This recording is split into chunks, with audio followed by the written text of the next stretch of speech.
Hi అందరికి ఈరోజు మనం పెసరపప్పుతో పెసరకట్టు చేసుకుందాం. చాలా పాతకాలం వంట అండి. పెసరకట్టు చాలా పాతకాలం రెసిపీ. ఈ మధ్య పెళ్లిళ్ళలో కూడా పెడుతున్నారండి పెసరకట్టు. ఇది ఎలా చేయాలో చూద్దాం. పెసరపప్పు కడిగి నానబెట్టాను, వాటర్ తీసేసాను. హాఫ్ అన్ అవర్ అయినా నానబెట్టాలి, అప్పుడు మెత్తగా ఉడుకుతుంది. ఇప్పుడు పెసరపప్పు మనం కుక్కర్లో వేసుకుంటున్నాం.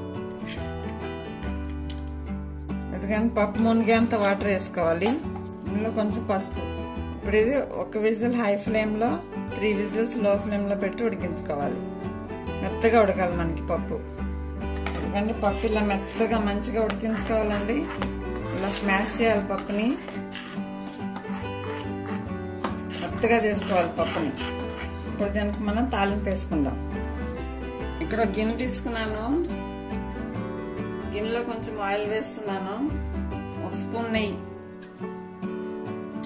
పెసరపప్పు కదండి, నెయ్యి వేస్తే చాలా టేస్టీగా ఉంటుంది. పెసరపప్పు నెయ్యి కాంబినేషన్ చాలా బాగుంటుంది.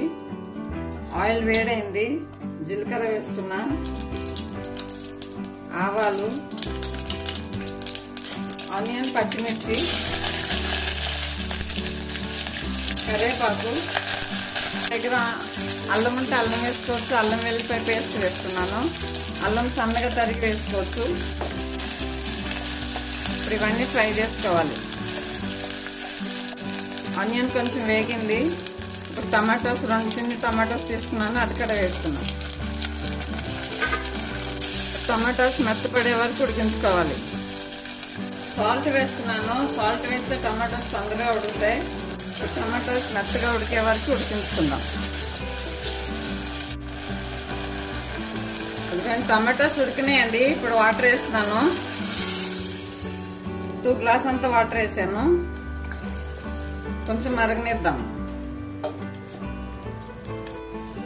ఎందుకంటే వాటర్ బాయిల్ అవుతుందండి.